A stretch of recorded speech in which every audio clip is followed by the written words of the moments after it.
Please stand for the Pledge of Allegiance and a moment of silence. I pledge allegiance to the flag of the United States of America and to the republic for which it stands, one nation, under God, indivisible, with liberty and justice for all. Please stay standing for a moment of silence.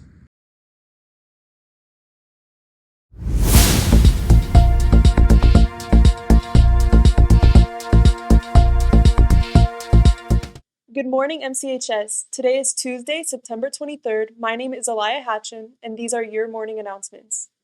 For Talk About It Tuesday, your quote of the day is, "Experience tells you what to do, confidence allows you to do it." For today's lunch in lines 1 and 2 is orange chicken over brown rice with a beef hot dog to choose with mixed vegetables and tater tots. In lines 3 and 4 are flavored hot wings, carrots and celery with ranch dip, biscuit and honey, and Bosco sticks. In line 5 are Bosco sticks. For your market fresh fruits and veggies, there is a choice of fresh greens, celery and carrot sticks, fresh fruit, smashed potato salad with a choice of breadsticks. Tomorrow's breakfast is breakfast pizza, lemon loaf, or cereal. Now let's take a moment to highlight the Lebesnick Center for the Arts. The Lebesnick Center is a place where students can express their creativity and connect with the community. One way they do this is through the Teen Arts Council, a free program for students ages 13 to 18 that has been running for over 10 years. Each month, students get the chance to explore different creative projects. The group meets on the fourth Tuesday of every month from 4:30 to 6 p.m. This fall, meetings will be held on September 25th, October 23rd, and November 20th. All supplies are provided and students can register by emailing nmarcano@lubesnickcenter.org. This program is led by Gwendolyn Mark, Education Coordinator at Lubesnick.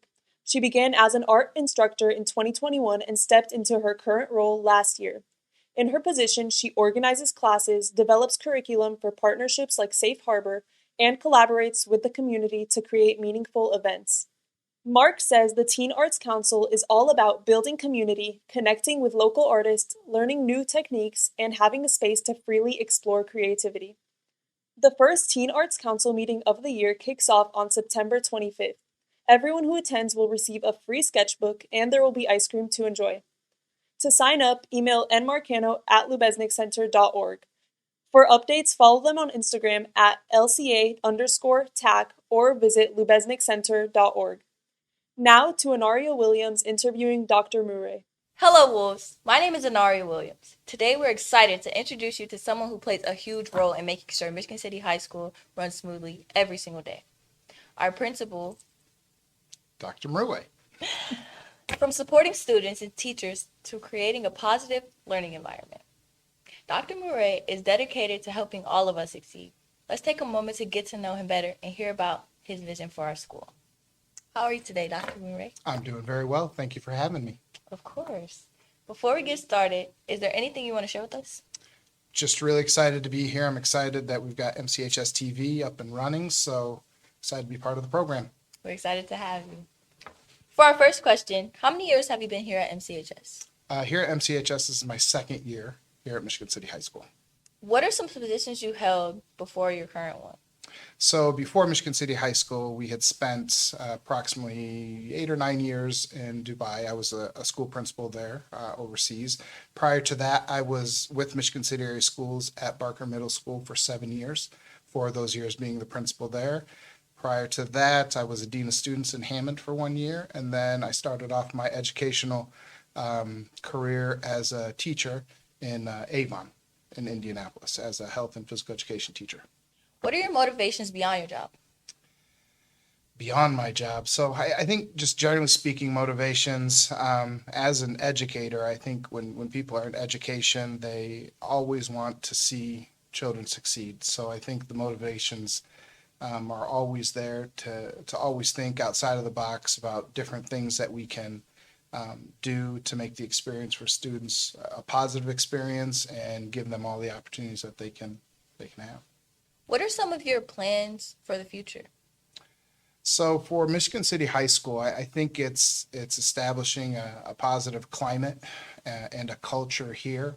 Um, I think that Michigan City High School has an amazing amount of opportunities and things that we do that really the general public and surrounding areas don't know about. A lot of times people like to focus maybe on some of the negative aspects of things that happen, but all schools kind of have those types of things that happen. So I really want to continue to help Michigan City High School shine and be that beacon, for Michigan City. There's so many things that are happening positively in Michigan City, a lot of changes, a lot of growth. And as a district, we've got a lot of things that are going on, especially with the strategic plan and the update of some facilities and different things that are going to be going on. So really the next, I would say 3 to 5 years, I think people are going to look at Michigan City area schools as a whole and not really recognize it because it'll be a lot different for the good.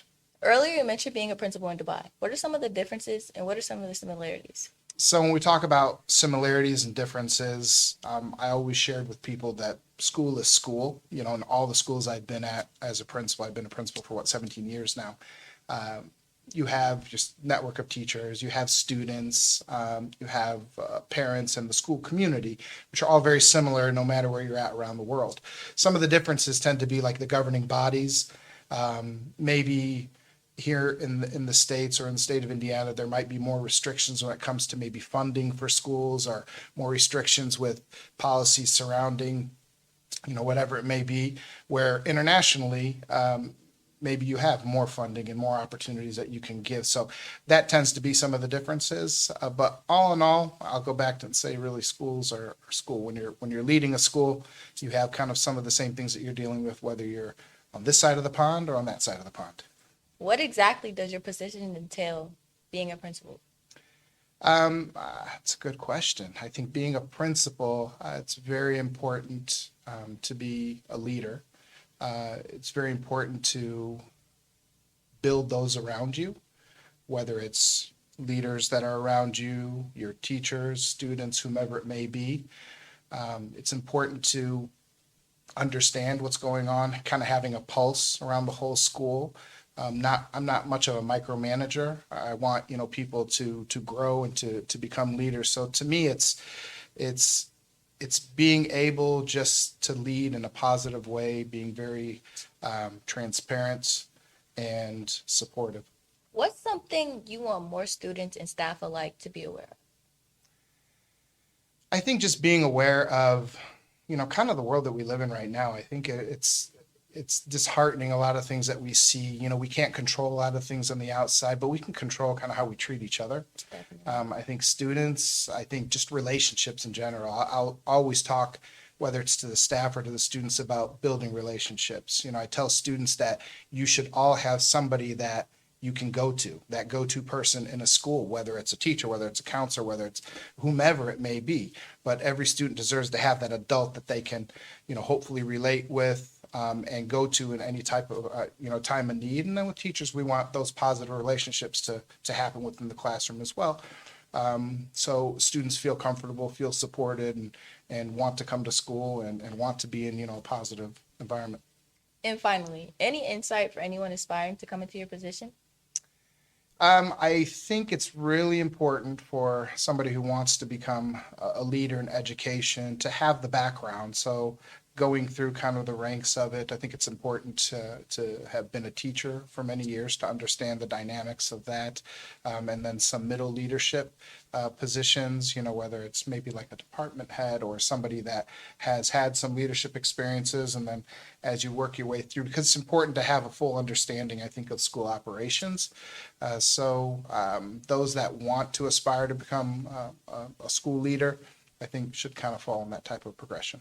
Thank you so much for your time, Dr. Murray. We're pleased to have had the opportunity to get you in the studio today. It gave our student body and staff a better opportunity to get to know you. Thank you. The pleasure is mine. Thank you so much, everyone. Thank you, Honoria. Thank you for tuning in to the MCHS TV broadcast. Have a great day, Wolves.